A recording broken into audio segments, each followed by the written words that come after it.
sanadkeedkii hore si wanaagsan noogu dhamaaday sanadkeedka hadda 2024 2025 ayaa hadda u diyaargaroobaynaa fasaxii maalmihii u dambeeyay ayaan ku jirnaa annagoo 3 bilood muddo ka dhow fasax ku jirnay oo sanadkan fasaxii dawladdu astaysay sida u astaysay kulli loo fuliyay oo furitaanka dugsigan awal August ahaan jiray hadda dawladdu ay ka dhigtay bisha September bisha 9 ay ka dhigtay oo haddana sidaas oo ku socdo kulli iskuulada dhan badi sidaas ku socdaan hadda la yiraahdo bisha 1 September 1 ayaa iskuuladu furmi doonaan hoyga xamar wuxuu ka kooban yahay 5 qaybood oo kala qaybta xarunta kilometer 4 qaybta warta nabadda oo xamar bile qaybta Huruway oo ku taala Helwa qaybta tabeelaha oo ku taala tabeelaha iyo qaybta ceelasha oo ku taala ceelasha intaba ay maxay diyaar u yihiin inay furmaan waxa kale sanadkan aan soo dari doonaa oo furmi doona qaybta calamada oo ayaduna iskuulka hoyga xamar qayb kamid ah oo ayagana haddana bisha 1 la furmaayo hadda alla insha Allah hadda la yiraahdo waalidiinta iyo ardayda degan calamada iyo inta u dhaxaysa ilaa la furo aagaas ayagana si aan waxbarashada u soo dhaweeyna agtooda iskuul u keenay ayadana insha Allah hadda la yiraahdo koodu furmi doona hadda la ilmo waxaan sanadkan mahad gaar u celinayaa macallimiintii iyo waalidiintii iyo ardaydii sanadkii dhamaaday si wanaagsan loo shaqeynayay haddana waxaan ka codsanayaa sanadka cusub inuu ayagana sidii ka wanaagsan ay noola shaqeeyaan waxaan mahad gaar u celinayaa maamulka degmada iyo saldhigga booliska oo ayagana runtii mar kasta oo caqabado iyo waxaan la kulanno ayagana runtii inoo imaada oo aan wacno ayagana aad noola shaqeeyay ayagana mahad gaar u celinayaa haddii waalidiinta iyo ardayda dhammaantood waxaan u sheegaynaa in iskuulkii uu furmayo bisha 1 uu furmayo iskuulkan oo ka kooban qaybta xanaanada carruurta oo subaxdii 7 subaxnimo ilaa 5 galabnimo ilmaha la haynayo oo quraac iyo qada iyo casriye intaba leh iyo qaybta college-ka oo ayaguna ardayda meesha seexata ah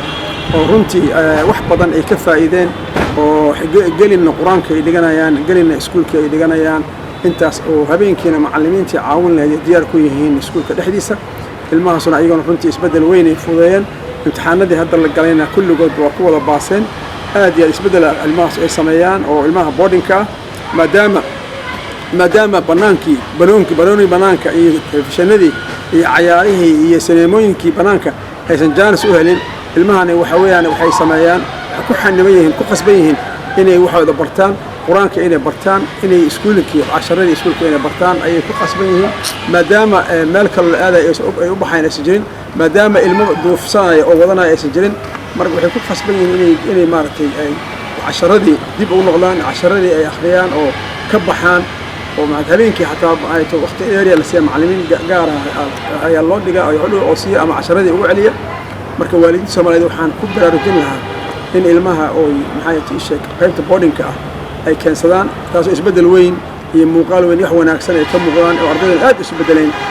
waa ilmaha ardayda waa kari waayeen ay isbedeleen oo waxay noqdeen arday wax baranaysa ay noqdeen ayna taas ku baraarujin lahaa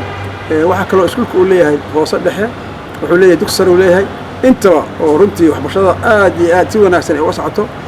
akhlaaqdii ardayda ay wanaagsan tahay iskuulkeena fasalada ka kooban dhammaantood fasal walba waxa ku rakiban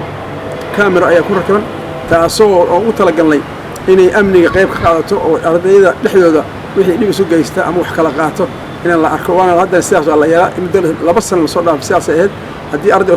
soo cawda ama wax waayo ama arday kale intuu u gacan qaadan wax ku dhufto oo inkiro dib waxa loo fiiriyaa saacada la fiiriyaa waxa la fiiriyaa kaamirada la fiiriyaa halkaasaan waxaan ka ogaanaa dhibaatada dhacday oo dhan ka ogaanaa markaasaan waalidkii kalena u yeernaa oo ku qancinaa oo aan weeka u akan cunugaayay ilmaha Soomaaliyeed waxay u badan yihiin ilaahdaan aniga ma arkin mana taaban marka laakiin markii oo proof oo kaamirada wixii uu sameeyay oo arko arday wuxuu ku qasbaya inuu qaato oo ku qanco waalidka oo ku qanco marka talaabo laga wada qaado ardaygaas xadgudubka sameeyay marka iskuulkeenu sidaas maartay iskuulada kale oo doonahay iskuulku wuxuu leeyahay basas xaafadaha magaalada oo dhan meel kasta taga qaybaha tabeelaha qaybaha ceelasha qaybaha Huruwaa warta nabadda kulli qayb walba waxay leedahay baskeeda leedahay oo ardayda meesha oo ka soo guriyada ka soo qaadan oo keenana marka waxaan waalidiinta ka rajaynayaa inay maartay iskuulka sanadka cusub ardayda maxay dalay insha Allah ka soo doonaan iskuulada qaybaha hoyga xamar ayadoo loo ballan qaadayo waxbarasho tayeysan insha Allah daliyado iyo adaab iyo akhlaaq wanaagsan oo ballan qaadayo daliyado insha Allah waxaan u qaabilnaa iskuulka haddaba oo la joogo wixii arday yimaado waa la qaabilaa ardayda horta system dawladdu waxay samaysay system oo MS oo ardayda waagi hore sidii hore iska bootibal iska geey ahaa ma jirto ardayga imaanaya waa arday waxbarashada socotay hadduu ardayga u yahay primary fasal koowaad u yahay kaas waa caadi fasalkiisa caadiga loo qaadanaya hadalid ma sha Allah hadaliyado fasalada kale toddobaad saddexaad afraadna ayagana maxay tii sheeg wax weeyaan ardayga fasalka uu noqdo la geenaya ilaa kiin duu tagaaro fasalada dugsiga dhexe dugsiga sare waa inuu ardaygu iskuul hore soo dhigtaa ama uu inta bilaabo hoos uu ka socdaa waaye wixii hore iska socdaa ma jirto marka waalidiinta waxaan u sheegaynaa in ardayda qabashada inay socoto hadda oo la qabanayo ardayda oo dhan la qabanayo fasal kasta ay tahay la qabanayo markii oo bedelka uu yimaado isbedel furan wasaaradda bedelka ee fatana ardayga bedelkiisa la rabo inay keensadaan insha Allah hadaliyada ardayga boardingka markuu yahay ardayga boardingka waxa laga rabaa waalidkii inuu keeno waalidka mas'uulka ah oo bixinaya kharashaadka oo haddii ardaygani wax gaaraan ama wax noqdo laga wici lahaa oo lala xiriir lahaa ardaygaas waxa la rabaa waalidkii inuu keeno la rabaa hadduu fasal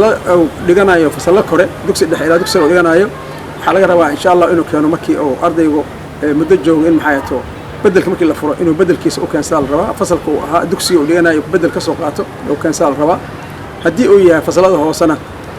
waa la imtixaanaya waa la arkaya meeshuu geli kara la arkaya dalilmo marka ayaduna markasta waa furan tahay waa qaadanaa bedelkaas baa muhiim ah inuu cunuga fasalka uu ahaa iskuulka ka dhiganayo oo ka soo qaato aqoonsi ama bedel uu ka soo qaato ayadana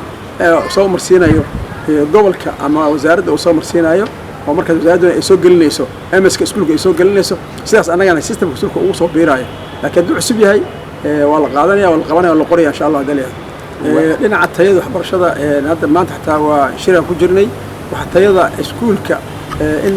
kormeer joogta ardayga lagu sameeyo ardayga buugiisa casharkiisa macalinka cashar diyaarintii macalinka la sameeyay kalaaska casharadiisii la reemo u socdaan waxaasna wixii uu ku soo shaqeyn jirnay ahayn ayadana waan xoojinaynaa insha Allah hadaliyado macalinkii inuu casharkii bixinayo oo bixiyay ardayga inuu fahmo inuu fahmin intaasba kalaaska markuu casharka socdo oo kormeera tagaya uu fiirinaya wuxuu fiirinaya macalinka casharka soo bixinayo masaxa ardayda ma la socdaan oo arday macalinka ma socdaan kadib macalinku ma bixiyay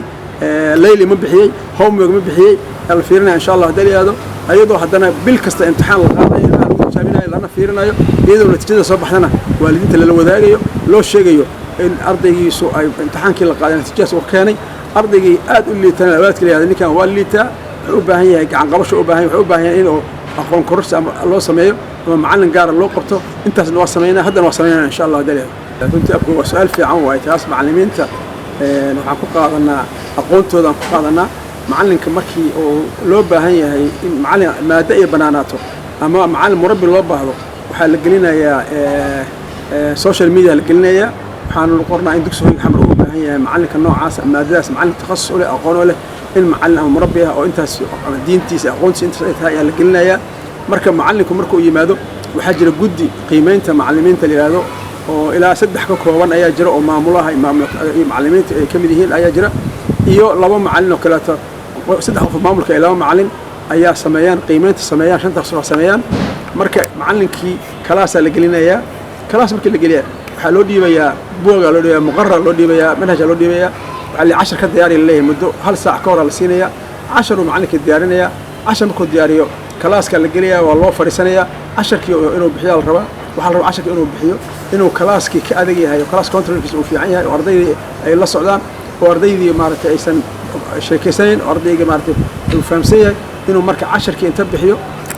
buugta ardayda control yaa qorayaan qoraynin ardaygan qalin ma wata mise ma wata buuggiisa ma wata mise ma wato markuu controlo haddana 10kii uu bilaabo 10 haddana yaa qorayaan qorin inta haddana uu control u fiiriyo kadib marka 10ka uu dhameeyana oo su'aalo weydiiyo yaa fahmiyaa in fahmin yiraahdo 10kii maanta maxaad fahamteen maxaadna fahmin maxaa xageed ka garan lahayn ardayda su'aalo uu weydiiyo haddii arday su'aal qabana su'aashii macalinka uu ka jawaabo inta sidaas ama loo kooto loo imtixaana u qalmo oo arko inuu maartay ardaydii qanciyay kalaaskina ka adag yahay kalaas control soo fiican yahay waxa arkay macallin aqoontii yaqaano laakiin kalaaska ardayda iska aamusin karin jira waxaasna saas loo control loo ogaada marka macallinka markuu kalaaska ka adag yahay oo ardayda ka adag yahay 10kiisa ka adag yahay si la rabno uu bixiyay markaasaan qaadanaa macallinka murabbiga ah waxa muhiim ah inuu yaqaano diinta quraanka lagu imtixaanaa waa qadam meel laga soo qabtaa ardayda oo boardingka la horgeeyaa wuxuu bixinayaa 10 diin uu bixinayaa quraan uu dhigayaa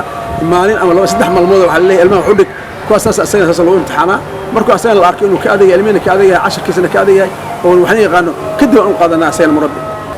mahsanid waa runtii waa arrin muhiim waaye waxaan ummadda Soomaaliyeed iyo waliinta Soomaaliyeed ee degan gobolka Banaadir iyo nawaaxigiisa ilaa ay ceelasha iyo Hurwa ay degan waxaan u sheegayaa in iskuulka dugsiga hoyga xamar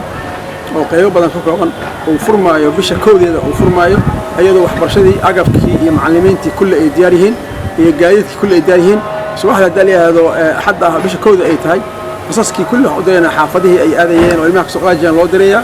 marka inay u diyaargaroobaan waalidiintuna inay ogaadaan in maarta iskuulkii bisha koodeeda uu furmaayo ay ku tala galaan ilmahana ay soo diraan maadaama hadda sanadkan fasax dheer la galay ilmuhu waxa weeyaan waa baxalmaamay iskuulkaas leenahay marka bisha koodeeda daliidmo waalidiinta inay ku baraarugsanaadaan in iskuulkii dib uu furmaayo ilmahana la soo diro daliid insha Allah daliyaado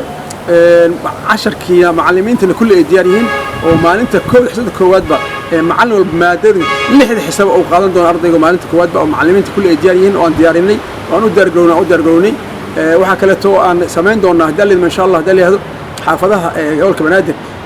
macallimiin iyo baabuurta iskuulka socota ayaa idin imaan doonta oo waraaqaha iskuulka iyo ardayda la qabanayo iyo ardayda la qaadanayo waqti la qaadanayo kulli xaafadaha u qaybinaysa iyo macallimiinta iyo arday iskuulka kamida marka waxaan markaas ka codsanaynaa inaad maaragtay isha u soo dhaglunaataan iskuulka oo ardayda wixii arday iskuul gaaray waxbarasho gaaray aad keentaan annagoo idin soo dhaweeyna gacno furan idin soo dhaweeyno